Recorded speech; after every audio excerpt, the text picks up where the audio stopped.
Welcome back to Midnight Chronicles, my friends. Tonight, I have something special for you. I'll tell you a story that drifts in and out of fog, like something forgotten. It's the tale of a ship, one that never reaches land and never stops sailing. Some say it's cursed, some say it carries souls who never found rest, and tonight, it sails into your dreams. So settle deep into your pillows tonight. Let your breathing slow. Let your muscles release their tension, because this tale will carry you into the darkest, most peaceful sleep. The kind where dreams and legends become one. You stand on a misty shore tonight, where the sand feels cold beneath your bare feet and the air tastes of salt and secrets. The fog rolls in like nature's own Instagram filter, except this one comes with significantly more existential, dread and zero Valencia vibes. You squint through the grey veil, trying to make sense of the shapes dancing just beyond your vision, shapes that shouldn't exist in any rational world. The whispers start before you even realize you're listening. They slip through the mist like gossip at a family reunion, carrying fragments of words in languages you don't recognize but somehow understand. Never docking, never resting, never home. The voices speak of a ship that has sailed these waters for centuries, a vessel born from the darkest tales of 17th century pirates who made the Caribbean their personal playground of terror and treasure. You know, back in those days, pirates weren't the charming Jack Sparrow types we see in movies. They were more like your least favorite co-worker, except with cutlasses and a disturbing lack of personal hygiene. But even among these rough characters, there were stories that made hardened buccaneers cross themselves and reach for whatever passed for holy water on a pirate ship. Probably rum. Definitely rum. So before you get comfortable, take a moment to like the video and subscribe, but only if you genuinely enjoy what I do here. Drop a comment with your city and time zone. I'm curious where you're listening from. Now dim the lights and let the dark legends whisper you to sleep. The fog thickens around you, and you feel that familiar tingle you get when you know you're not alone, like when you're home by yourself and hear the floorboards creak. Except this time there's no cat to blame. Through the mist, you begin to make out the silhouette of something massive, something that shouldn't be there. A ship, its masts towering like skeleton fingers against the starless sky, appears to be floating not on water, but on the fog itself. Here's something historians love to debate about: whether the legend of phantom ships originated from real sightings of mirages at sea, or from sailors' tendency to, shall we say, embellish their stories after spending months with nothing but hardtack and each other for company. The human brain does fascinating things when deprived of fresh vegetables and human contact for extended periods. But the records from the 1670s speak of something different. Multiple accounts from different crews, all describing the same impossible. A vessel with details so specific they couldn't have been shared between ships. You take a step closer to the water's edge, because apparently self-preservation isn't your strong suit tonight. The sand shifts beneath your feet, and you notice it's not quite the right color. It's too dark, almost black, like someone mixed the beach with charcoal or ashes. Definitely don't think about ashes right now. The ship's outline becomes clearer as the fog swirls around it in patterns that seem almost intentional, like the mist itself is putting on a show. You can make out the distinctive shape of a galleon, those massive Spanish treasure ships that once carried enough gold to make modern cryptocurrency enthusiasts weep with envy. But this vessel carries no flags, no identifying marks, just the ghostly impression of sails that billow without wind and rigging that creaks without sound reaching your ears. Pirates of the Golden Age had a particular fondness for these Spanish galleons, not just for their treasure, but for their symbolic value. Capturing one was like winning the lottery, while simultaneously giving the finger to an empire. Peak pirate satisfaction. But here's what most people don't realize. These ships were floating cities, carrying not just gold, but entire communities of sailors, passengers, merchants, and their families. When a ship like this disappeared, it wasn't just cargo that vanished. It was hundreds of lives, hundreds of stories that would never reach their intended destinations. You feel the temperature drop several degrees, which is either the supernatural making its presence known, or you're experiencing the world's most atmospheric cold front. Your breath begins to mist in front of you, creating little clouds that seem to linger longer than they should, as if the very air around you has decided to get in on the ghostly atmosphere. The whispers grow stronger now, more insistent. You can almost make out individual voices, a woman calling for her children, a man reciting what sounds like prayers in Spanish, someone counting coins that will never be spent. These aren't the voices of pirates, you realize. These are the voices of passengers, of people who were simply trying to get from one place to another when their world was turned upside down by the chaos of the Caribbean's most lawless era.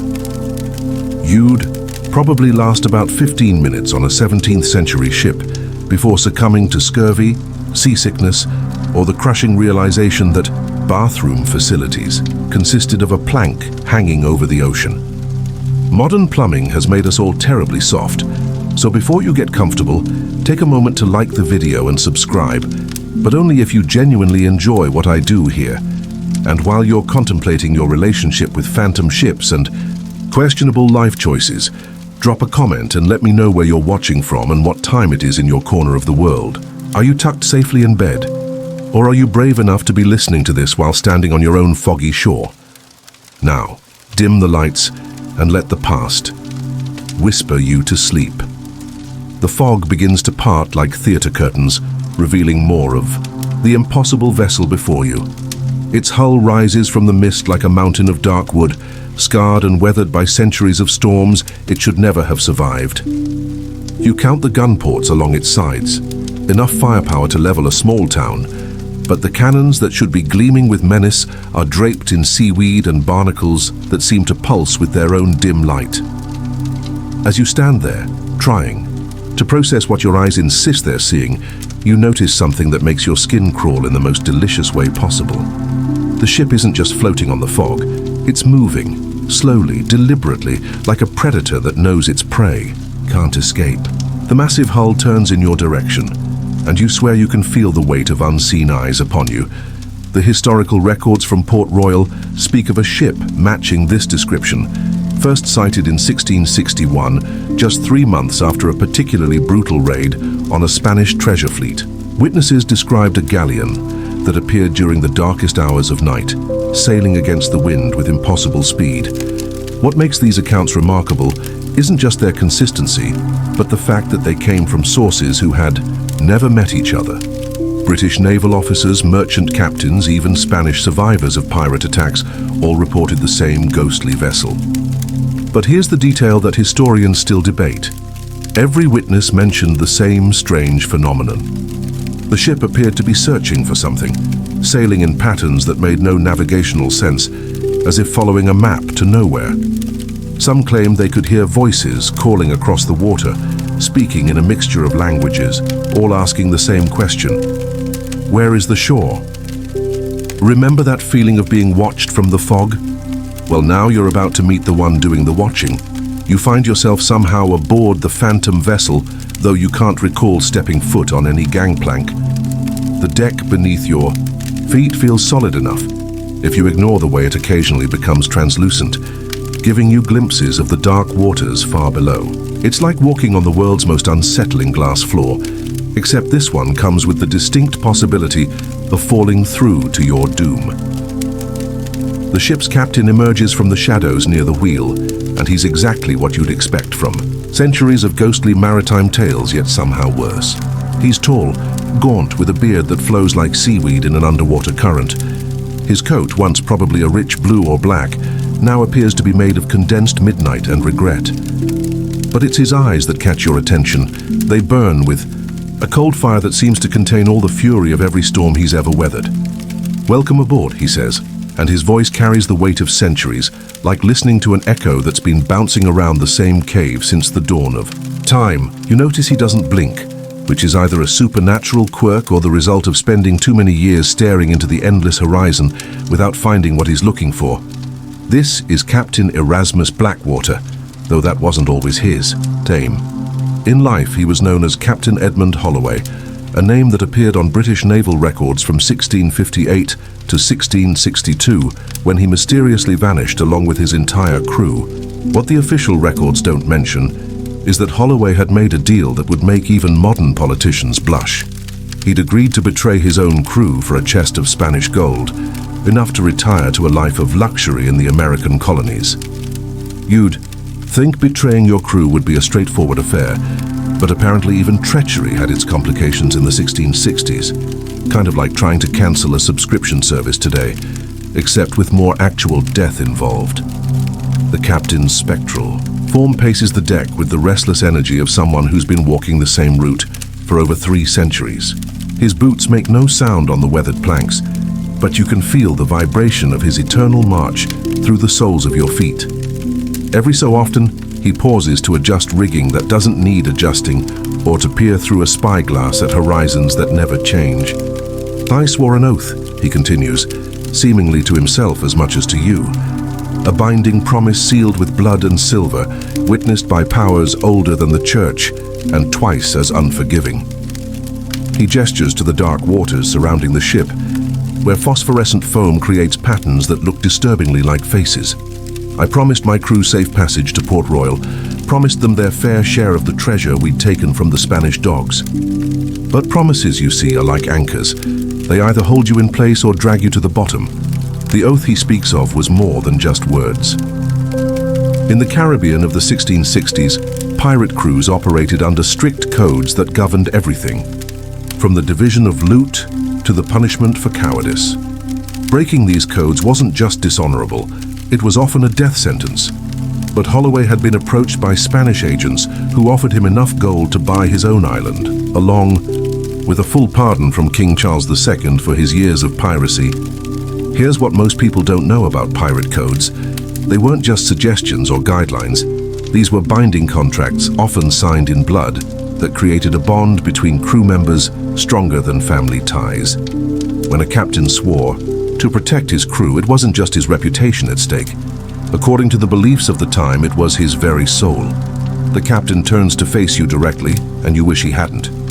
Up close, you can see that his face isn't quite solid. It shifts and changes like smoke, occasionally revealing glimpses of what he looked like in life. Sometimes he appears as a distinguished naval officer, sometimes as a desperate man with haunted eyes, and sometimes as something far worse. The betrayal was supposed to be simple, he says, his voice carrying across the deck like wind through empty rigging. Signal the Spanish fleet our position. Let them surround us. Surrender, quietly, and walk away with more gold than most men see in a lifetime. But the sea has a memory longer than human civilization, and it doesn't forgive those who break faith with their brothers. You notice that the ship's wheel spins freely, unguided by any hand, yet the vessel maintains its course through waters that seem to exist outside of normal geography.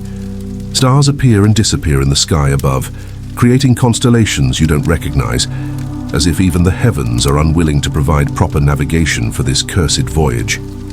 The actual betrayal occurred on September 15th, 1662, during what should have been a routine raid on a Spanish treasure convoy. Holloway had arranged for his ship to be captured after a token resistance, but his crew fought harder than expected, refusing to surrender even when faced with overwhelming odds. Historians still debate whether this was loyalty to their captain, or simply the stubborn pride that made Caribbean pirates legendary for their refusal to yield. 37 good men died that day, the captain continues, his form becoming more solid as his anger builds. 37 souls who trusted me to lead them home, who followed my orders even as Spanish shot tore through our sails. They died, believing their captain would never abandon them, never sell their lives for Spanish gold. The wind picks up around the ship, though you're not sure if it's natural wind or something else entirely. The ghostly crew begins to appear at the edges of your vision, translucent figures going about their eternal duties, maintaining a ship that can never truly be maintained, sailing toward a destination that can never be reached. But here's the truly twisted part. The Spanish double-crossed Holloway just as thoroughly as he'd betrayed his own men. Instead of the promised gold and pardon, they left him to die with his crew, taking the treasure for themselves and ensuring that no one would ever know about their arrangement with the pirate captain. The deck of the Wraith's Lament creaks beneath you, each plank groaning like it's complaining about your presence. The fog's so thick it's like walking through a cloud that's had a bad day, and the air smells of damp rot and something sharp, like rusted iron. You're still reeling from Captain Vane's glowing eyes, but now you notice the shadows moving around you. Human shapes, but not quite. They're the crew, or what's left of them, flickering like a bad live stream. You're not sure you'd survive a high five from one of them, let alone a conversation. These aren't just ghosts. They're bound to the ship, tied to a mutiny in 1690 that no one fully understands. Back then, the Wraith's Lament was already a legend, whispered about in ports from Jamaica to Bristol. The story goes that the crew turned on Vane, not for gold, but for something they found in the ship's hold, something they shouldn't have touched. Historians still argue over what sparked the mutiny, greed, fear, or a curse that twisted their minds. You're leaning toward the curse, because normal people don't shimmer like that. You take a cautious step and the deck feels spongy, like it might give way. The shadows move, hauling ropes that don't need hauling, their hands passing through the knots like smoke through a screen door. One turns toward you, its face half gone, like a sketch someone gave up on. You laugh nervously, imagine trying to swipe right on that profile, but the shadow doesn't laugh back. It just points to the horizon, where the sea's black as ink. You follow its gesture, and the ship's railing feels cold under your fingers, like grabbing a popsicle without the stick. The crew's movements are mechanical, endless, like they're stuck in a loop. You notice one shadow, smaller than the rest. Maybe a cabin boy, scrubbing the deck with a rag that's more holes than cloth. His eyes meet yours, and for a second you feel his fear, like a text you can't unsend. You're not sure what's worse, being stuck here forever or being stuck here with bad Wi-Fi. A weird fact floats up. In 1690, a Dutch merchant ship reported seeing the Wraith's Lament off the Azores, surrounded by a glow no lantern could make. The merchants swore the crew was working, but the ship was silent, no shouts, no clatter. They fled, and their log called it a vessel of the damned. You glance at the shadows now, and yeah, damned feels about right. They don't even look at each other, like they're too ashamed or too broken. You step back, and your shoe catches on a loose nail. It doesn't hurt, but the sound echoes and every shadow freezes. You hold your breath, heart pounding like you just ran from a mall cop. The cabin boy's shadow moves closer, and you see his mouth working. No sound. Coming out. You lean in because curiosity's got you like a cat with a laser pointer, and you catch a whisper. Don't open it. You blink and he's gone, back to scrubbing like nothing happened. The it he's talking about is probably that trapdoor you saw earlier, still locked and rusted, pulsing with that faint glow. You're not dumb enough to touch it yet, but it's calling you like a notification you know you shouldn't check. You laugh to yourself, thinking this is worse than getting stuck in a group project with no one doing their part. The shadows don't care about your jokes. They just keep working, trapped in their endless tasks. In 1690, the Caribbean was a hotbed of piracy, with ships like the Wraith's Lament dodging naval patrols and rival crews. But this ship stood out, even then. Sailors said it could outrun anything, even with no wind. Some claimed it wasn't the sails moving it, but something below the water pulling it along. You glance over the railing, and the sea's too still, like it's holding its breath. You're not sure you'd survive a swim in that. The shadows shift again, and you notice one standing apart, taller, with a hat like Vane's but crooked, like it's mocking him. This one's different, less faded, more solid. It's holding a cutlass, the blade catching starlight that shouldn't be there. You squint, and it feels like the shadows sizing you up, like you're the new intern on a team that hates you. You mutter something about needing a coffee, but the air's so heavy it's like breathing soup. The ship lurches and you grab a rope. Slimy again, because of course it is. The shadows don't react, but you hear a low hum, like a generator, about to blow. It's coming from the trapdoor, and you're starting to think the cabin boy was onto something. You take a step toward it, then stop. Nope, not today. You're not the horror movie idiot who checks the creepy noise. Still, the hum's in your bones now, vibrating like a bad bass line. Here's another tidbit. The 1690 mutiny wasn't just a fight. It left no survivors, no wreckage, nothing but stories. Port records from Barbados mention a ship matching the Wraith's Lament docking once, then vanishing by dawn. The dockmaster swore the crew didn't speak, just stared, like they were already gone. You look at the shadows now and you get it. They're not here, not really. They're echoes stuck in a loop they can't break. You turn, and the tall shadow's closer, its cutlass glinting. You laugh, because what else can you do? Nice sword, buddy, but I'm more of a keyboard warrior. It doesn't move, but you feel it stare, cold as a freezer burn. The hum from the trapdoor grows louder, and the deck feels warmer, like it's waking up. You're not sure what's down there, but you're starting to think it's not just treasure. Historians still debate the mutiny's cause. Some say it was over a map, others a relic Vane stole from a forgotten temple. You're not sure, but standing here you feel the ship's got secrets it's dying to spill. The shadows keep working, silent, endless, and you wonder if they're warning you or begging you to join them. The fog thickens, and the ship's glow pulses brighter, like it's hungry. You're not sure you'd survive another step, but the trapdoor's calling and the shadows are watching. A vibration that crawls up your spine like static from a cheap radio. The fog's still thick, but it's parting now, revealing the ship's sails, tattered, grey, and glowing faintly under a blood-red moon that shouldn't be there. You rub, your eyes half expecting. It's just your phone screen's glare playing tricks, but no, the moon's real, casting a crimson sheen over the deck. You're not sure you'd survive a selfie with that backdrop. It'd look like you're posing in a vampire's Instagram story. These sails are the heart of the ship's legend, tied to a strange event in 1701 when a blood moon lit up the Atlantic. Ships from Lisbon to Boston reported a galleon with glowing sails, silent as death, slipping through the waves. No one could catch it, not even the fastest frigates. Historians still argue over what they saw, optics, madness, or something cursed. You're betting on the last one, because normal sails don't shimmer like they're woven from moonlight. You step closer to the mainmast, and the air feels heavier, like you're wading through syrup. The sails flap, but there's no wind, just that eerie hum from the trapdoor below. You glance up, and the canvas looks alive, threads pulsing like veins. You laugh nervously. Imagine trying to explain this to your group chat. Yo, saw some haunted laundry wide? But the humor fades as the glow intensifies, and you swear the sails are watching you like they've got eyes you can't see.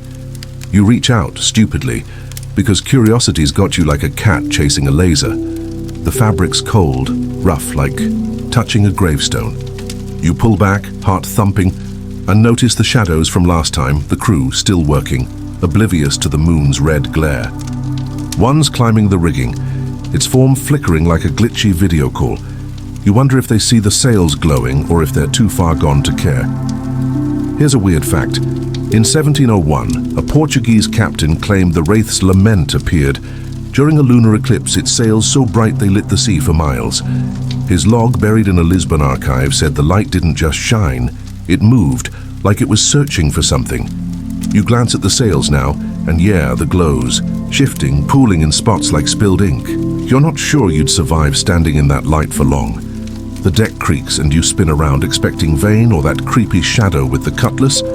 Nothing's there, but the air's colder, and your breath fogs like you're in a freezer aisle. You laugh again, muttering something about needing a hoodie, but it's a weak joke and the ship doesn't care. The sails snap above, sharp as a whip, and you flinch. It's like they're talking, whispering secrets you're not supposed to hear. Back in 1701, the blood moon wasn't just a pretty sky show.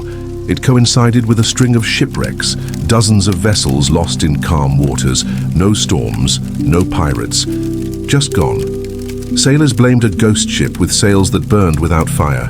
You look up and the sail's glow feels hotter now, like it's pressing against your skin.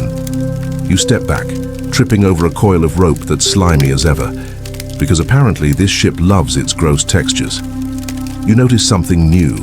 The sails have patterns, faint but there, like constellations sewn into the fabric. They're not random, too deliberate, like someone charted the stars and stitched them here. You squint and one shape looks like a skull, another like a hand. You're no astronomer, but you're pretty sure that's not the Big Dipper. You chuckle, thinking this is worse than trying to assemble IKEA furniture with no instructions. The patterns shift and you swear they're moving. rearranging themselves.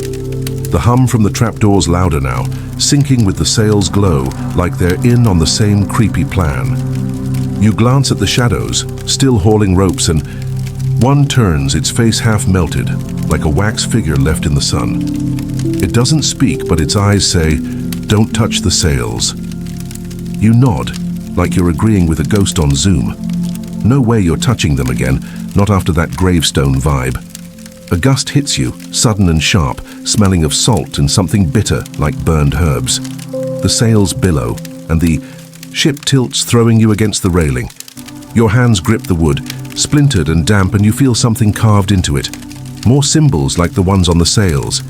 You trace them, and they're warm, pulsing under your fingers. You pull back, heart racing like you just ran from a bad Tinder date. Here's another tidbit. Sailors in 1701 swore the Wraith's lament didn't just appear during the blood moon. It caused it, like it was pulling the sky into its curse. No. Scientist backs that up, but standing here, you're not ruling it out. The moon's too red, too close, like it's leaning in to watch. You mutter something about needing a vacation, maybe somewhere landlocked, but the ship's hum drowns you out. The shadows keep working, and you notice they're avoiding the sails, like they're scared of them too. One shadow, the cabin boy from before, looks at you again, his eyes wide like he's trying to warn you. You want to ask what's up, but your voice feels stuck, like you're in a dream where you can't scream. The sails snap again, and the glow flares, bathing the deck in red. You're not sure what's worse, the shadows, the sails, or the fact that you're still here. Historians still debate the 1701 sightings, mass hallucination or something real. You're voting real, because the sail's glow is burning your eyes now, and the hum's so loud it's rattling your teeth. You stumble back away from the railing, and the deck feels alive, shifting like it's trying to shake you off. The shadows don't notice, but the cabin boy's still staring, and you swear he mouths, "Run." You laugh, because running's not an option, not when the sea's endless and the ship's got you in its grip. Its deck slick as if the sea itself is sweating. The blood-red moon still hangs low, painting the glowing sails in shades of rust, but now a new sound cuts through the hum from the trapdoor. A melody, faint and sweet, like a lullaby your mom never sang. It's coming from the water, not the ship, and it's pulling at you like a TikTok earworm you can't shake. You lean over the railing, peering into the black waves, and you're not sure you'd survive diving in to chase that tune. This is the siren's call, tied to a 1720s shipwreck off the Carolinas, where an entire fleet smashed into reefs on a clear night. Sailors swore they heard voices. Women's voices, impossibly beautiful, luring them to their doom. Historians still argue over what caused the wreck. Bad charts, drunken navigators, or something mythical. You're betting on the mythical, because the song curling around you now feels alive, wrapping your thoughts like a cozy blanket with claws. You grip the railing tighter, its wood biting into your palms, and the melody grows clearer. Words you don't understand but feel in your bones, like a language you forgot. The sea's surface ripples, and you see shapes moving below, not fish, not sharks, but something humanoid, their hair flowing like ink in the water. You laugh shakily. Imagine trying to DM a siren. "Hey, nice voice, but I'm not into drowning." The humor doesn't stick. The song's too strong, tugging at your chest. You glance back at the deck where the shadowy crew still toils, oblivious to the music. The cabin boy's there, his rag frozen mid-scrub, staring at the water like he hears it too. His eyes meet yours, wide with panic, and you swear he shakes his head like he's saying, "Don't listen." You want to shrug it off, but the melody's sinking into you, warm and heavy, like sinking into a hot bath after a long day. Here's a strange fact. In 1725, a survivor of a similar wreck washed up in Virginia, raving about sea women who sang promises of treasure. He said their voices made him see his dead wife beckoning from the waves. No one believed him, but his journal, tucked in a museum, describes the same melody you're hearing now, high, lilting with an undertone of grief. You wonder if the sirens are real, or if the ship's playing tricks, projecting your own regrets into the water. The song shifts, sharper now, like it's annoyed you're not jumping in. You step back, heart pounding like you just sprinted from a bad karaoke night. The railing's still cold, but it's vibrating, matching the song's rhythm. You notice the sails above, their glow dimming, like they're jealous of the siren's pull. You mutter something about needing noise-canceling headphones, but the melody drowns it out, and you feel your feet inching toward the edge. In 1720, the Carolina wreck wasn't just a tragedy, it was a mystery. The ships were experienced, their captains sober, yet they sailed straight into rocks like they were chasing something. Locals whispered about sirens, but the church called it blasphemy, blaming the devil instead. You glance at the water, and a face breaks the surface, pale, eyes too big, lips moving in time with the song. You blink, and it's gone. But your skin's crawling like you just scrolled through a creepy subreddit. You turn to the cabin boy, hoping for backup, but he's back to scrubbing like the song's not there. The other shadows keep working, hauling ropes that go nowhere, their faces blank. You wonder if they heard the sirens once, if that's why they're here, trapped. The thought makes you laugh. Imagine being ghosted by a ghost ship because you fell for a sea monster's playlist.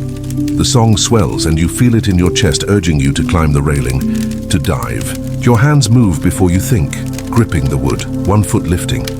You stop, shaking your head because you're not about to yeet yourself into the ocean for a catchy tune.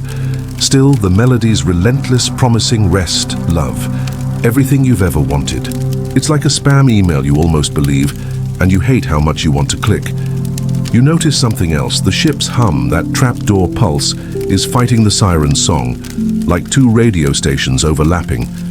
The deck vibrates harder, and you stumble, catching yourself on a barrel that smells like moldy wine. The sirens' faces flash in the water again, more of them now, their eyes glowing like the ship's sails did earlier. You're not sure what's worse, the sirens wanting you or the ship wanting to keep you. Here's another tidbit. The 1720s wreck left behind strange artifacts, shells carved with symbols, found clutched in sailors' hands. No one could explain them, but they matched runes on Old Norse ships, meant to ward off sea spirits. You glance at the deck's carvings, those pulsing symbols from before, and wonder if they're here for the same reason. They're not working though. The sirens' song is louder and you're fighting not to listen. You laugh again because this is ridiculous. What's next, a mermaid DJ, you mutter, but the sound's weak, swallowed by the melody. The cabin boy's staring again and you swear he mouths, "Cover your ears." You try, pressing your hands tight, but the song's inside you now, like a virus you caught from one too many late-night streams. The sea's calling, the ship's humming, and you're stuck in the middle, wondering if you'll ever see land again. Historians still debate the wreck's cause, navigation error or something supernatural. Standing here, with the sirens, song pulling at your soul, you're voting supernatural. The shadows keep working, the sails flicker faintly, and the water churns below, alive with those glowing eyes. You're not sure you'd survive a dip in that sea, but the song's making it hard to care. The ship lurches and you grab the railing again, heart racing, as the sirens sing louder and the trapdoor's hum fights back. The deck pulsing like a heartbeat you wish you could mute.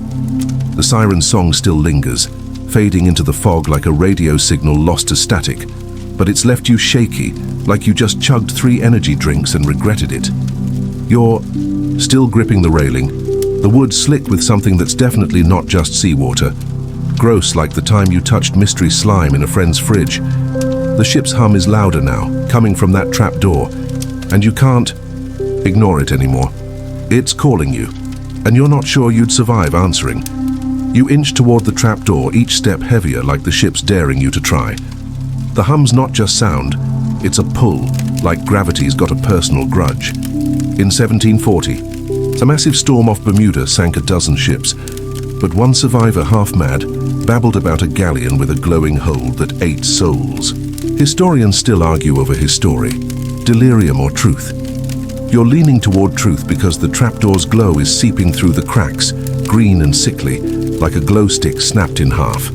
You kneel, the deck cold against your knees, and peer at the rusted padlock. It's old, etched with symbols like the ones on the sails, pulsing in sync with the hum. You laugh nervously. Imagine tweeting, "Found a cursed trapdoor, send help." No signal out here though, just you and the ship's creepy vibes. The shadows of the crew are still there, hauling ropes, but they're avoiding the trapdoor, like it's the office microwave after someone heated fish. You reach for the padlock, then stop. The cabin boy's shadow is watching, his rag limp in his hands, eyes wide like he's seen what's down there. You want to ask him, but ghosts aren't big on Q&A sessions. The hum spikes and you feel it in your teeth like biting foil. You notice something new. The trapdoor's wood is carved with faces, tiny, twisted like they're screaming. You're not sure you'd survive opening that thing, not without a hazmat suit and a therapist on speed dial. Here's a weird fact. In 1740, sailors in the Bermuda storm reported orbs of light floating above the water. Not lightning, not lanterns, but something alive. The captain's log, tucked in a London archive, called them souls trapped in glass. You look at the trapdoor's glow and it's not just light, it's moving, swirling like fireflies in a jar. You're starting to think those orbs are down there and they're not happy about it. The ship lurches and you fall back, landing hard on the deck. The impact jars your spine, and you mutter something about needing a chiropractor. The hum softens like it's teasing you, but the glow's brighter, spilling out like spilled paint.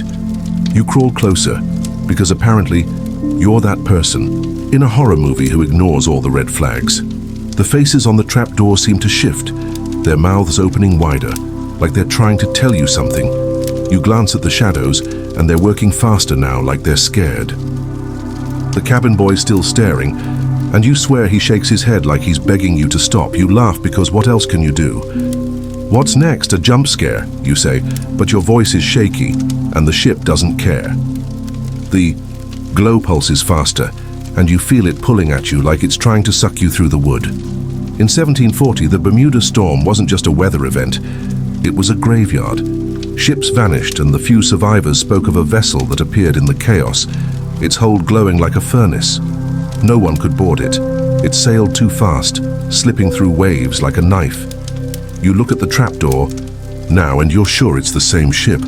The glow's not just light, it's alive and it wants something from you. You touch the padlock and it's warm, almost burning, like a phone left charging too long. You yank your hand back, heart racing, and notice the symbols are glowing too, like they're waking up. The hum's a song now, not like the sirens.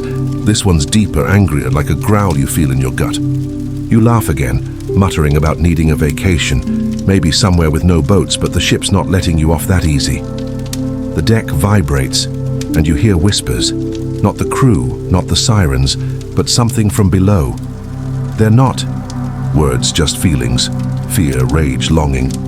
You glance at the cabin boy and he's pointing at the trapdoor, then at you like he's saying, "Don't." You want to listen, but the glow's hypnotic, like scrolling through a feed you can't stop. You're not sure what's down there, but it's not gold or treasure. It's something that's been waiting. Here's another tidbit. The 1740 survivor claimed he saw figures in the orbs, faces of men he'd sailed with, trapped like flies, in amber. He died raving about it and no one took him seriously, but his words stuck in sailors' tales. You look at the trapdoor's carved faces and you wonder, the deck vibrating like a phone you forgot to silence during a movie. The trapdoor's green glow pulses faster, its whispers clawing at your thoughts, but you're not opening that thing. Not yet, anyway. You stumble away, your sneakers slipping, on the slick planks, and your hand brushes something cold and heavy on a nearby crate. It's a compass, old as dirt, its brass tarnished but glinting under the blood moon's light. You pick it up, and the needle spins wildly, like it's having an identity crisis. You're not sure you'd survive following its directions unless your destination is Nope City. This compass is tied to a 1750s mystery, when a British naval ship vanished in the North Atlantic, leaving only a log mentioning a broken needle that led them astray. Historians still argue over what broke it: magnetism, sabotage, or a curse. You're betting curse because this thing's needle isn't just spinning. It's jerking, like it's trying to point to something that's not on any map. You laugh shakily. Imagine trying to navigate with this in the group chat. "Guys, my GPS is possessed. Send help." You hold the compass closer, and it's warm, almost buzzing in your palm like a phone about to overheat. The glass is cracked, but the needle keeps dancing, pointing everywhere and nowhere. You glance at the deck, where the shadowy crew still toils, hauling ropes that never tighten. The cabin boy's gone, his rag a sad lump on the planks, but you feel his warning in your gut. don't trust the compass. You mutter something about needing a paper map, but the ship's hum drowns it out, syncing with the compass's buzz. Here's a weird fact. In 1753, a French merchant found a compass like this one washed ashore in Brittany, its needle spinning even on dry land. He swore it whispered his name at night, and he burned it, claiming it was touched by the devil. You look at the compass now, and yeah, you get why he freaked out. The needle's not just spinning, it's carving tiny arcs in the air, like it's drawing invisible runes. You're not sure you'd survive sleeping with this thing under your pillow. The ship lurches, and you grab the crate to steady yourself, the compass nearly slipping from your hand. The deck's carvings, those screaming faces from before, are glowing again, matching the trapdoor's pulse. You notice the compass has similar symbols etched into its back, faint but there, like someone scratched them with a knife. You laugh, because this is worse than trying to follow a tutorial with missing steps. The needle jerks toward the trapdoor, and you feel a tug, like the compass wants to drag you there. You step back, clutching the compass, and the shadows pause, their heads turning toward you in unison. It's creepy, like a Zoom call where everyone's staring but no one's talking. You wave the compass, half joking, "Anyone want to trade for a working one?" They don't answer, but their eyes, hollow, flickering, say you're holding something dangerous. The hum from the trapdoor spikes, and the compass buzzes harder, like it's arguing with the ship. In 1750, the lost naval ship wasn't alone. Other vessels reported compasses failing that year, spinning like tops during clear weather. Captains blamed magnetic anomalies, but sailors whispered about a ghost ship leading them off course. You look at the Wraith's lament now, its sails flickering faintly, and you're sure this is that ship. The compass's needle swings toward the bow, then the stern, like it's torn between running and staying. You relate, your brains screaming to bolt, but your feet are glued. You notice something else. The compass's glass is fogging up, not from your breath, but from inside, like it's breathing. You laugh again, muttering about needing a tech support ghost, but the fog forms shapes, lines, curves, almost a face. You squint and it's gone, but your heart's racing like you just saw a jump scare. The shadows are moving again, faster, like they're scared of the compass too. One, the tall one with the cutlass, points at you, then the trapdoor, like it's daring you to connect the dots. The hums are raw now, shaking the deck, and the compass burns in your hand, hot as a laptop running too many tabs. You drop it, and it hits the deck with a clang, the needle still spinning. The shadows freeze, and the air's so thick it's like breathing molasses. You glance at the trapdoor, its glow brighter, the carved faces twisting like they're alive. You're not sure what's worse, the compass, the trapdoor, or the fact that you're still holding it together. Here's another tidbit. The 1750s mystery wasn't just about one ship. Wreckage from others washed up, all with compasses that wouldn't stop spinning even when smashed.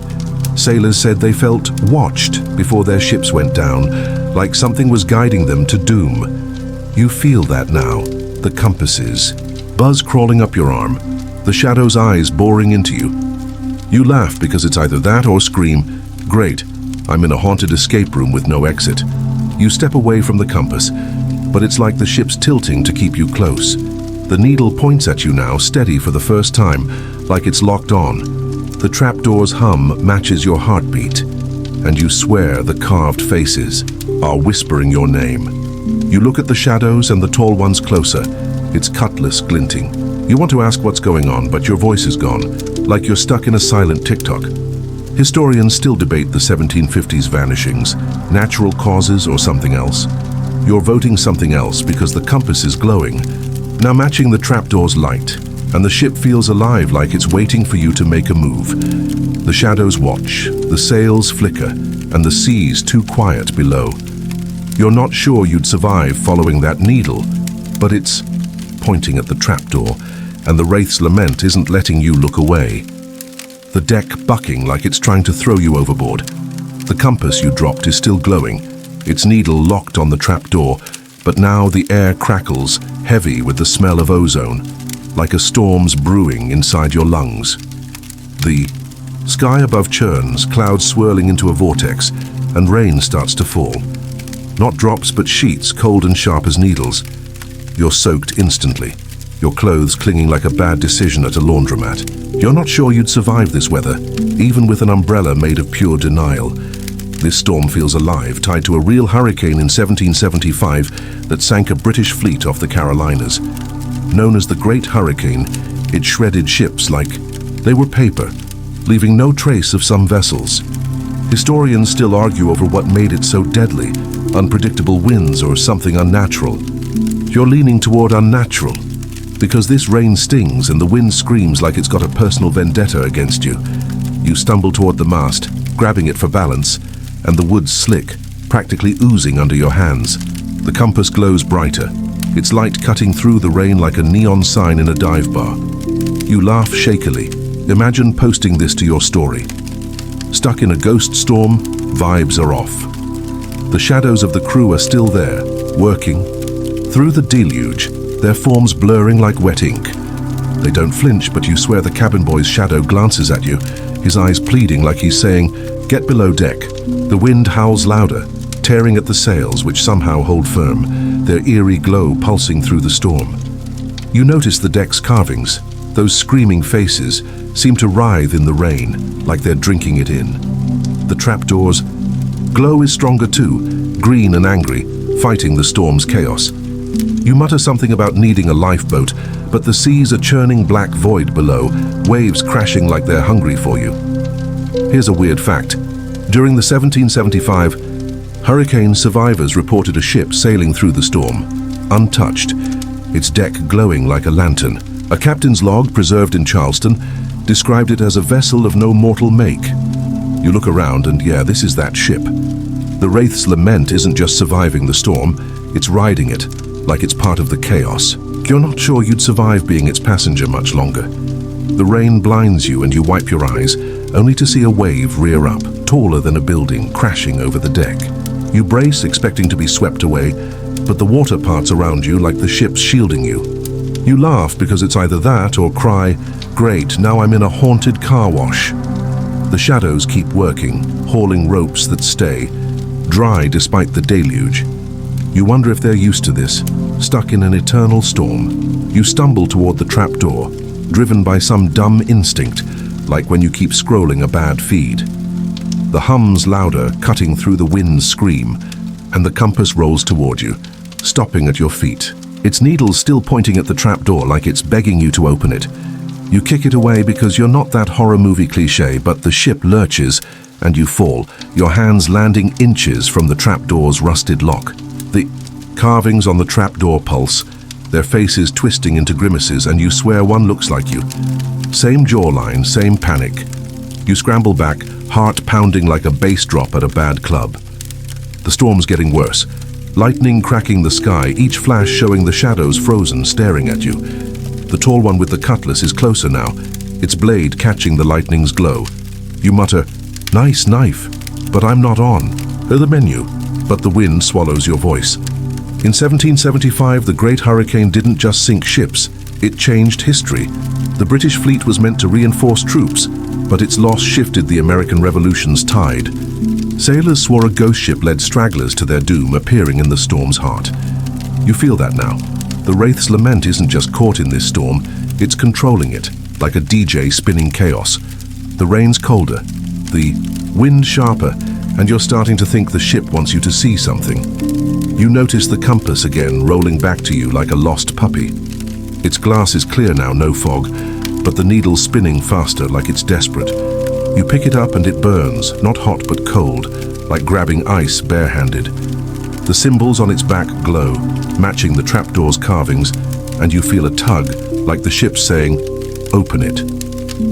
You laugh, muttering about needing a therapist, not a ghost ship, but the hum's in your bones now, urging you forward. Here's another tidbit.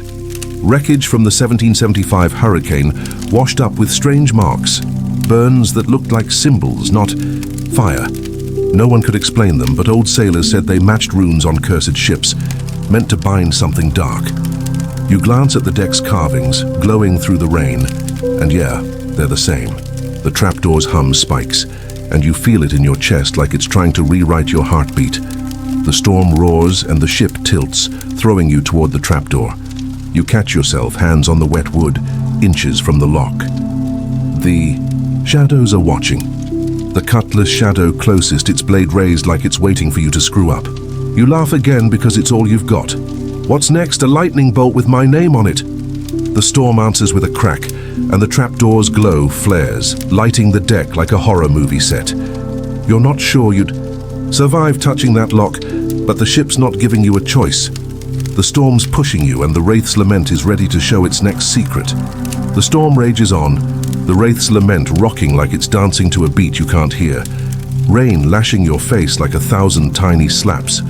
The trapdoor's glow pulses brighter, its hum now a growl that rattles your ribs. But you're not touching that thing, not after the compass burned your hand like a bad Tinder date. You scramble to your feet, slipping on the wet deck, and spot a new figure among the shadows. Taller than the others, it's got a tricorn hat tilted wrong, like it's mocking the captain's style, and a coat that flaps without wind. You're not sure you'd survive a chat with this guy, especially since he's holding a ledger that looks like it's been chewed by the sea. This is the first mate, tied to a 1780s mutiny that left the Wraith's lament even more cursed. Back then, mutinies were common. Crews turned on captains over rum, gold, or bad vibes, but this one was different. The first mate, one Gideon Holt, led a revolt, not for treasure, but to destroy something the ship carried. Historians still argue over what it was, a relic, a map, or just madness. You're betting on madness, because this guy's eyes glow like cheap LEDs and he's staring at you like you owe him money. You back away, your sneakers squelching, and the air smells of salt and something sour, like expired yogurt left on a radiator. The first mate doesn't move, but his ledger flops open, pages flipping on their own, showing ink that swirls like it's alive. You laugh nervously.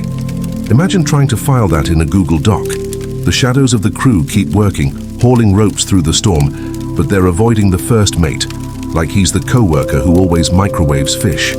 You glance at the ledger and the words shift, forming your name before dissolving into runes. Your heart skips like when you get a "we need to talk" text.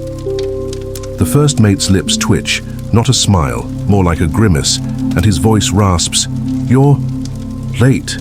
Late for what? You're not sure, but you mutter something about missing the memo, hoping he doesn't take it personally. His eyes narrow and you feel a chill, like you just stepped into a freezer aisle with no jacket.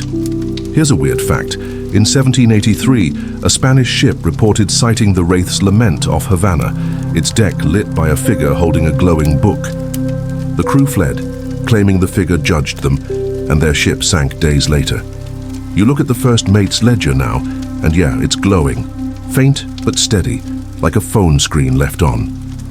You're not sure you'd survive being judged by whatever's in there, especially if it's got your name. The storm howls, and a wave crashes over the deck, soaking you again.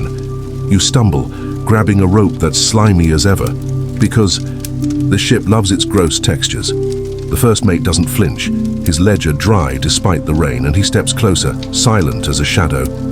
You laugh because it's either that or scream. What's next? A pop quiz. His eyes don't blink, and you realize they're not just glowing, they're moving like storm clouds trapped in his skull. You notice the deck's carvings again, those screaming faces, now glistening in the rain, their mouths open wider, like they're chanting with the storm. The trapdoor's hum is back, sinking with the ledger's glow, and you feel caught between them like you're stuck in a tug-of-war with no rope. The first mate points at the trapdoor, then at you, and you shake your head, muttering about needing a rain check, literally. He doesn't laugh because apparently ghosts don't do puns. In 1780, the mutiny wasn't just a fight, it was a slaughter. Holt's crew turned on him after he tried to burn the ship, claiming it was tainted. No one survived, and the Wraith's lament vanished from records until that Havana sighting. You look at Holt now, his coat flapping, like it's got a life of its own, and you wonder if he's still trying to burn it. The ledger flips another page, and you see a sketch, a trapdoor, glowing with hands reaching out. You're not sure you'd survive seeing what's below. The rain stings and the ship tilts, throwing you toward the trapdoor. You catch yourself, hands on the slick deck, inches from the lock. The first mate's closer now, his ledger glowing brighter, and you swear the runes are crawling onto his hands. You laugh again, muttering about needing an umbrella and a therapist, but the storm's too loud and the hum's in your bones, urging you to open the trapdoor. You resist because you're not about to star in a ghost ship sequel. Here's another tidbit. The 1780s mutiny left behind a single artifact, a charred ledger page found floating off Nassau with words no one could read. Scholars thought it was gibberish, but sailors swore it was a curse binding the crew to the ship. You glance at Holt's ledger, and yeah, those runes look like they'd ruin your day. The storm roars, and the trapdoor's glow flares, lighting the deck like a horror movie set. The shadows work faster, avoiding Holt, and you wonder if they're scared of him too. You stand slipping again, and the first mate's right there, his ledger open to a blank page. Your name appears again, then fades, like it's being erased. You mutter something about bad handwriting, but your voice shakes and the ship feels alive, its hum matching the storm's rhythm. The first mate's eyes lock on yours and you feel judged, like you failed a test you didn't study for. You're not sure you'd survive whatever's in that ledger, but the Wraith's lament is pushing you toward the trapdoor, and Holt's waiting for you to make a move. The storm's grip on the Wraith's lament tightens, rain pelting you like 1,000 tiny accusations, and the deck sways like it's trying to shake you loose. The first mate, Gideon Holt, looms nearby, his glowing ledger snapping shut with a sound like a bone breaking. You're still reeling from seeing your name in its pages, and now a new light catches your eye, a lantern dangling from a rusty hook on the mast, flickering with a flame that doesn't care about the rain. It's not normal fire. It's blue, pulsing like a heartbeat, and it's making the shadows dance like they're at a rave you weren't invited to. You're not sure you'd survive getting too close, not with your track record of touching cursed things. This lantern ties to a 1790s pirate betrayal when a crew off the Barbary coast turned on their captain over a stolen relic. The stories, murky, but the captain's log, found drifting in a bottle, mentioned a lantern that showed truths no man should see. Historians still argue over what it revealed. Treasure, lies, or something worse. You're betting worse because this flame's light is carving shapes in the air, like it's trying to tell you something you don't want to know. You step closer, the deck slick under your sneakers, and the air smells of salt and something, acrid like burned hair. The lantern swings untouched by the storm, and its light stabs your eyes sharp as a migraine. You laugh shakily. Imagine trying to explain this on Reddit. Found a haunted flashlight, AMA. The shadows of the crew keep working, but they're avoiding the lantern like it's the boss they hate. Holt's still there, his ledger tucked under his arm, watching you like you're about to flunk his ghost ship internship. The lantern's flame flares, and you see images in its light. Faces, places, a ship burning under a black sky. It's like watching a TikTok montage, but instead of dance moves, it's showing you death. You blink and the images shift. A man in a tricorn hat, screaming. A chest spilling coins that scream too.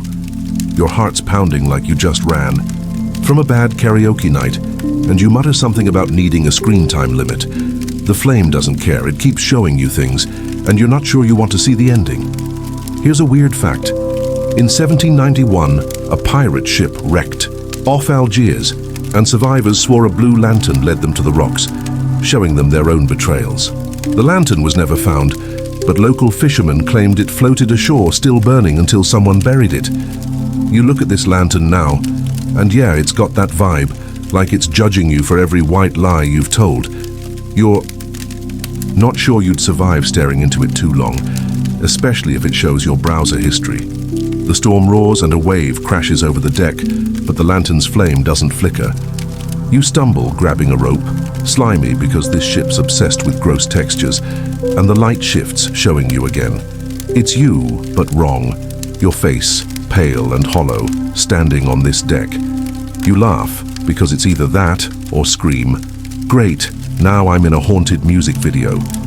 The image fades, but your skin's crawling, like you just scrolled through a cursed subreddit. Holt steps closer, his ledger glowing faintly, and you swear he's smirking, like he knows what the lantern's showing you. The trapdoor's hum is back, syncing with the lantern's pulse and the deck's carvings. Those screaming faces seem to glow too, like they're in on the act. You glance at the shadows, and they're working faster, avoiding the light like it burns. The cabin boy's shadow is gone, but you feel his warning. Don't trust the lantern. In 1790, the Barbary betrayal wasn't just about gold. The crew found something, a relic maybe, that drove them mad, each man seeing his own sins in its light. The captain's log said they fought until no one was left and the ship sailed on empty.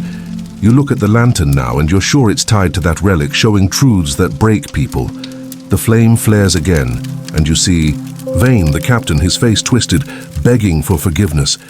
You step back, heart racing, muttering about needing a vacation, maybe somewhere with no lights. The lantern swings and the light catches Holt, his eyes flaring blue for a second, like he's part of the flame. He doesn't speak, but his ledger opens and the pages flip, showing more runes, more faces, maybe yours.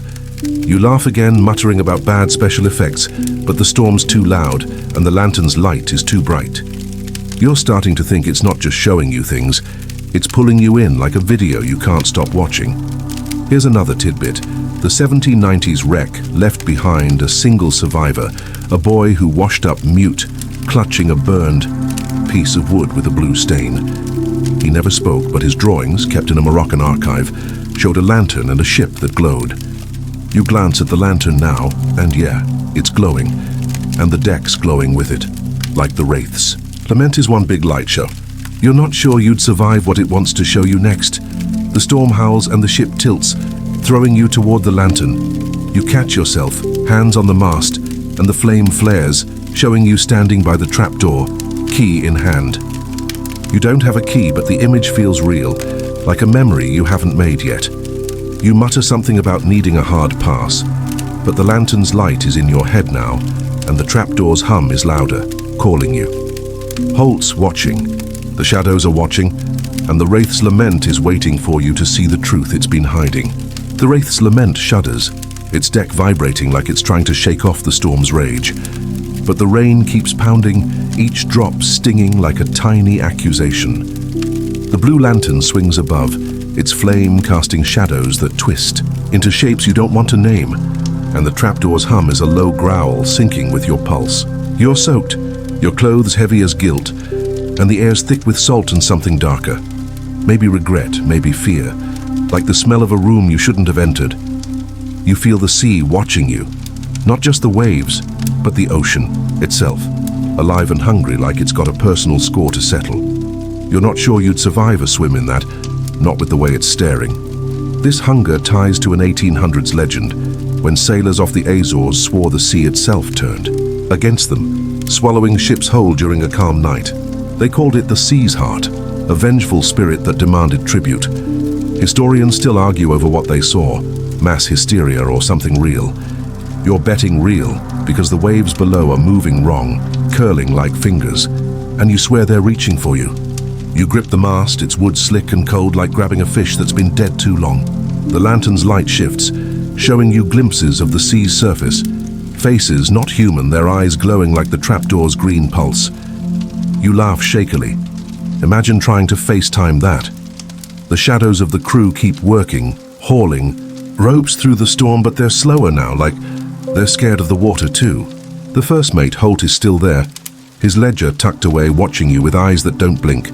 The sea churns louder, and a wave crashes over the deck, knocking you to your knees. The water's not just cold, it's heavy, like it's trying to pull you through the planks. You scramble up, heart pounding like you just ran from a bad blind date, and notice the deck's carvings, those screaming faces, seem to drink the water, their mouths glowing brighter. The trapdoor's hum spikes, and you feel it in your chest like the sea's heartbeat is syncing with the ship's.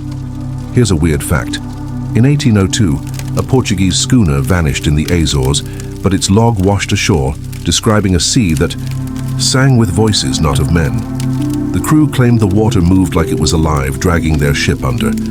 You look at the waves now, and yeah, they're moving like they've got a plan, curling around the Wraith's lament, like a cat circling prey. You're not sure you'd survive being their next meal. The lantern flares, and you see another image. Are you standing at the ship's bow, staring into a wave with a face? Your face.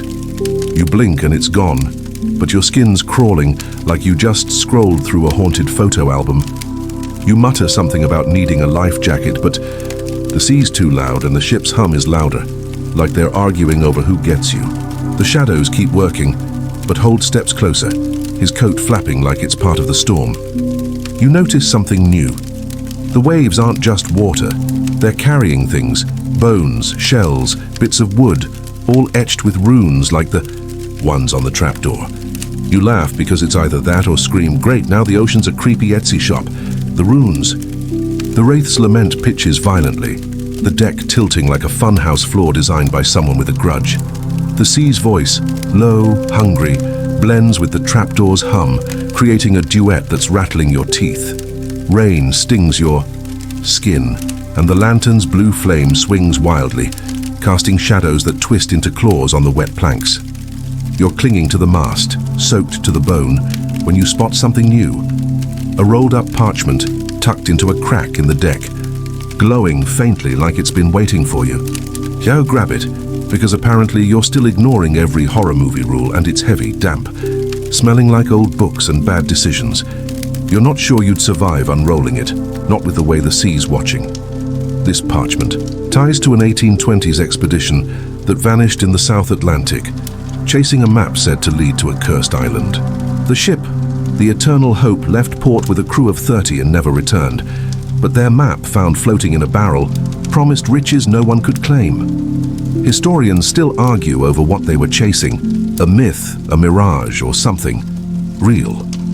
You're betting real because this parchment's glowing and its edges are burned like it tried to escape a fire. You unroll it, hands shaking, and the ink moves, not like it's wet, but like it's alive, forming lines that shift into a map, then your face, then a ship. You laugh shakily. Imagine trying to screenshot this for Google Maps. The sea roars and a wave slams the deck, nearly washing the parchment away, but it sticks to your hands like it's glued. The shadows of the crew keep working, hauling ropes through the storm, but they're avoiding you now, like the map's bad news even for them. The map's lines settle, showing an island that doesn't exist on any chart, surrounded by runes like the ones on the trapdoor. You squint, and the island pulses, its shape changing. First a skull, then a hand, then nothing. Your heart's pounding like you just got a "we're behind schedule" email, and you mutter something about needing a normal vacation, maybe a beach with no cursed maps. The first mate, Holt, is nearby, his ledger closed but glowing, his eyes fixed on the parchment like he knows what it means. Here's a weird fact. In 1823, a whaler found a piece of this map's twin, washed up in the Falklands, its ink still moving despite being waterlogged. He swore it showed him his own death and he burned it, but not before sketching it for a journal now buried in a London archive. You look at this map now, and yeah, the ink's forming your name, then dissolving into waves. You're not sure you'd survive following it, especially since the sea's already trying to eat you. The storm howls and the ship lurches, throwing you against a crate. The map stays in your hand, its glow brighter, like it's arguing with the lantern's flame. You notice the deck's carvings, those screaming faces are glowing too, their mouths open like they're reading the map with you. The trapdoor's hum spikes and you feel it in your gut, like the ship's daring you to follow the map's lines. You laugh again, muttering about needing a GPS that doesn't haunt you, but the parchment's ink is moving faster, showing a path that leads straight to the trapdoor. In 1820, the Eternal Hope wasn't just lost, it was erased. No wreckage, no bodies, just that map in a barrel, like the sea spat it out as a warning. Sailors swore it was cursed, leading to a place no one could return from. You look at the map now and the island's back, its runes pulsing like a heartbeat. The sea's waves curl higher, like they're reaching for the parchment, and you swear they whisper, "Give it." You clutch it tighter because you're not about to hand over a cursed map to a sentient ocean. The lantern flares, and the map's ink shifts again, showing the Wraith's lament itself, trapped in a whirlpool. You blink, and the image changes to you standing by the trapdoor, the sea rising behind you. You laugh, because it's either that or panic. What's next? A treasure hunt app? The shadows keep working, but Holt's closer, his ledger glowing like it's jealous of the map. You wonder if he followed it once, if that's why he's here, stuck with a crew that hates him. Here's another tidbit. The 1820s expedition left behind rumors of a no-return island where ships vanished like they were swallowed by the sky. Locals carved warnings into driftwood, runes matching the maps meant to keep sailors away. You glance at the parchment now, and the runes are crawling onto your hands, warm and tingling, like static from a bad charger. You're not sure you'd survive where this map leads, but it's not letting go, and neither is the ship. The storm roars louder, and the sea's voice joins the trapdoor's hum, a chorus that's starting to sound like a command. The map pulses, its ink forming your name again, and you feel the ship tilt, pushing you toward the trapdoor. Holt's watching, his eyes like storm clouds, and the shadows are frozen, staring at the map. You mutter something about needing a hard pass, but the parchment's glow is in your eyes now, and the sea's whispering louder, urging you to follow. You're not sure you'd survive this journey, but the Wraith's lament is steering you toward the trapdoor, and the map's pointing the way. The Wraith's lament groans under the storm's relentless assault, its deck slick as an ice rink after a power outage, and you're clutching the cursed map like it's the last slice of pizza at a party. The sea's waves roar, curling like claws, and the trapdoor's hum is a deep throb, vibrating through your bones like a bass line you can't escape. The lantern's blue flame swings wildly, casting shadows that twist into faces, some screaming, some laughing, none friendly. You hear a new sound now, cutting through the storm. A bell, tolling slow and heavy, like it's mourning something. You haven't lost yet. It's coming from the ship's bow, and you're not sure you'd survive investigating, not with the way this place keeps throwing cursed objects at you. This bell ties to an 1840s wreck off the Irish coast, where a merchant ship, the Star of Galway, sank in fog so thick it was like sailing through milk. Survivors swore they heard a bell tolling from nowhere, guiding them to their doom. Historians still argue over what caused the wreck, bad navigation or something supernatural. You're betting supernatural because this bell's toll is shaking the deck, and each ring feels like it's counting down to something bad. You stumble toward the sound, the map still glowing in your hand, its ink pulsing in time with the bell. The deck's carvings, those screaming faces, seem to chant with each toll, their mouths glowing green like the trap fog's edge. You laugh shakily. Imagine trying to record this for a podcast. Episode 12, Haunted Bell Ruins My Night. The shadows of the crew keep working, hauling ropes that never tighten, but they're avoiding the bow like the bell's their kryptonite. Holt, the first mate, is still nearby, his ledger tucked away, but his eyes follow you, sharp as a knife. The Sioux. Bell tolls again, and you feel it in your chest like it's ringing inside you. You reach the bow, where a rusty bell hangs, swinging on its own, no rope, no wind. Its surface is etched with runes, like the ones on the map, glowing faintly. You laugh again, muttering about needing a mute button, but the sound's hypnotic, pulling you closer. The sea's waves crash harder, spraying you with water that's cold as regret, and you swear the bell's toll is saying your name. Here's a weird fact. In 1843, a fisherman found a bell fragment on an Irish beach, carved with symbols no one could read. He claimed it rang at night, even in his house, until he threw it back into the sea. You look at this bell now, and yeah, it's got that vibe, like it's got a grudge and a good memory. You're not sure you'd survive touching it, especially since the map in your hand is glowing brighter, its ink forming a bell shape before, dissolving into waves. The storm howls, and a wave slams the deck, knocking you against the railing. The map stays glued to your hand, and the bell tolls louder, each ring making the air heavier like you're breathing lead. You notice the shadows are frozen now, staring at the bell, their faces flickering like bad reception. Holt steps closer, his eyes locked on the map, and you swear he's whispering. Not to you, but to the bell like they're old friends. You mutter something about needing earplugs, but the toll's too loud, and the trapdoor's hum is joining in, a chorus that's starting to sound like a warning. In 1840, the Star of Galway wasn't just a wreck.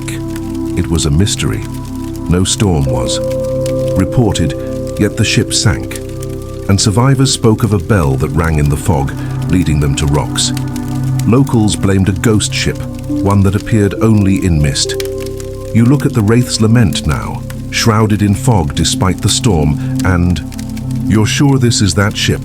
The bell tolls again and the map pulses, showing an island with a bell tower. Then your face staring back like a creepy selfie. The lantern's flame flares, casting the bell's runes in sharp relief, and you see they match the maps. Same. Curves, same glow.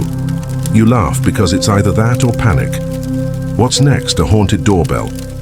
The sea's waves curl higher, like they're listening, and the bell's toll grows sharper, like it's annoyed you're still here. The shadows move again, but they're avoiding the bow and Holt's closer, his ledger glowing faintly like it's jealous of the map and bell.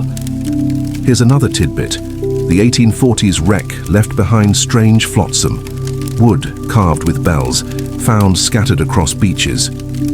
No one could explain why they glowed at night, but sailors swore they were cursed, tied to a ship that never docked. You glance at the bell now, and yeah, it's glowing. And the deck's carvings are too, like they're all part of the same. Bad plan. You're not sure you'd survive ringing that bell, but it's tolling on its own, and the map's urging you toward the trapdoor. The storm roars and the ship tilts, pushing you back toward the trapdoor. The bell tolls louder, syncing with the hum, and the map's ink forms your name again, then a path leading below. You clutch the parchment, heart racing like you just got a low battery warning at 1%. Holt's watching, his eyes like fog, and the shadows are staring, their hands paused on ropes.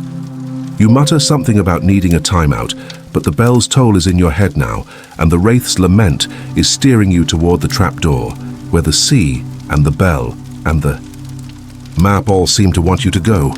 The wraith's lament heaves beneath you, the deck slick with rain that feels more like tears than water, each drop heavy with a sorrow you can't place. The bell's toll still echoes, low and mournful, blending with the trapdoor's hum into a duet that's crawling under your skin. The cursed map in your hand glows faintly. Its ink settled for now, but you feel eyes on you. Not the crew's shadows, not Holt's, but something else, watching from the dark. You turn, and there it is, a figure cloaked and silent, standing at the ship's stern, staring like it's been waiting for you forever. You're not sure you'd survive meeting its gaze, not with the way your heart's pounding, like you just got a "we need to talk" text from the ocean itself. This figure ties to an 1860s tragedy when a passenger ship, the Lady of Dawn, vanished in the North Sea. One survivor, found clinging to wreckage, rambled about a silent watcher who appeared before the ship went down, staring as if judging their souls. Historians still argue over what sank the lady: iceberg, storm, or something. Darker. You're betting darker, because this figure's presence feels like a weight, pressing on your chest like a bad memory you can't shake. You take a step toward the stern, the deck creaking under your soaked sneakers, and the air smells of salt and something sweet, like rotting fruit. The figure doesn't move, its cloak untouched by the storm, and its face is hidden, just a void under the hood. You laugh shakily. Imagine trying to tag this creep in a group photo.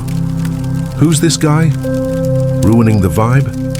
The shadows of the crew keep working, hauling ropes through the rain, but they're avoiding the stern, like the figure's their worst nightmare. Holt's still nearby, his ledger glowing faintly, but even he's keeping his distance. The map pulses in your hand, its ink stirring, forming a silhouette that matches the figure. Tall, cloaked still. You blink, and the image shifts to you, standing beside it, staring into the sea. Your heart skips, like when you realize you forgot to mute your mic on a Zoom call. You mutter something about needing a restraining order, but the figure's stare is relentless, and you feel it pulling like it's trying to drag your thoughts out of your head. Here's a weird fact. In 1863, a lifeboat from the Lady of Dawn washed ashore, empty but carved with a single word: Watcher. No one knew what it meant, but locals swore it was a warning, etched by someone who saw something they couldn't unsee. You look at the figure now, and yeah, Watcher fits. It's not moving, not speaking, just staring, like it's memorizing. You're not sure you'd survive getting closer, especially since the map's ink is forming its shape again, like it's trying to tell you something. The storm roars, and a wave crashes over the deck, soaking you further. But the figure stays dry, its cloak still as stone. You stumble, grabbing a rope, slimy because this ship's got a thing for gross textures, and the lantern's blue flame flares, casting the figure's shadow across the deck. It's too long, stretching to the trapdoor, and you swear it moves, on its own, like it's reaching for the lock. You laugh again, muttering about needing a flashlight that isn't haunted. but the figure's stare doesn't waver, and the bell tolls again, slow and heavy. In 1860, the Lady of Dawn wasn't just lost, it was erased. No wreckage, no bodies, just that lifeboat and a few whispered tales of a cloaked figure who appeared before disaster. Sailors said it didn't speak, just watched, and those who met its gaze never made it home. You feel that now, the figure's eyes, or lack of them, boring into you, like it's seeing every mistake you've ever made. The map glows brighter, and you notice the deck's carvings. Those screaming faces are glowing too, their mouths open like they're pleading with the watcher. The trapdoor's hum spikes, syncing with the bell and the sea's growl, and you feel caught in a web, the figure at its center. You take another step because curiosity's got you like a moth to a flame, and the figure raises a hand, not threatening, but slow, like it's offering something. You laugh, because it's either that or run. What's next, a cursed handshake? The hand's empty, but you feel a pull, like it's offering a truth you're not ready for. Here's another tidbit. The 1860s tragedy left behind a single artifact, a locket found on a Scottish beach with a tiny portrait of a cloaked figure inside. No one could identify it, but it was warm to the touch, even in winter. You glance at the watcher now, and you're sure it's the same figure. Its cloak hiding something that's not human. You're not sure you'd survive learning what it is, but the map's ink is moving again, showing the trapdoor, then the watcher, then you. The storm howls louder, and the ship tilts, pushing you toward the stern. The figure doesn't move, but its shadow stretches closer, and the lantern's light shows its cloak rippling like it's made of the sea itself. Holt's watching, his ledger open now, its runes glowing like they're talking to the map. The shadows of the crew are frozen, staring at the watcher, and you feel the bells toll in your bones, urging you closer. You mutter something about needing a vacation, maybe somewhere with no cloaked creeps, but the wraith's lament is pulling you toward the figure, and the trapdoor's hum is louder, like it's ready to reveal what the watcher's guarding. The wraith's lament trembles beneath you, its deck groaning as if the storm's weight is too much, even for a ship that's cheated death for centuries. The watcher's cloaked figure looms at the stern, its silent gaze pinning you like a butterfly to a board, while the bell's toll fades into a low hum, merging with the trapdoor's pulse. The cursed map in your hand glows faintly, its ink now still, showing only a void where the island once was.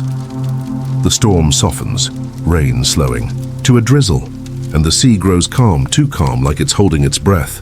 You feel the ship's glow dim, its sails flickering like dying embers, and you're not sure you'd survive what's coming, not when the air feels like it's mourning you already. This moment ties to an 1880s mystery, when a schooner, the Stella Grace, vanished in the Pacific, leaving behind only a log entry.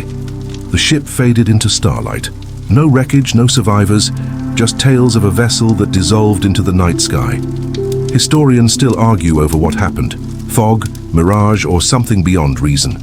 You're betting beyond reason, because the wraith's lament is starting to shimmer, its edges blurring like a dream you're waking from.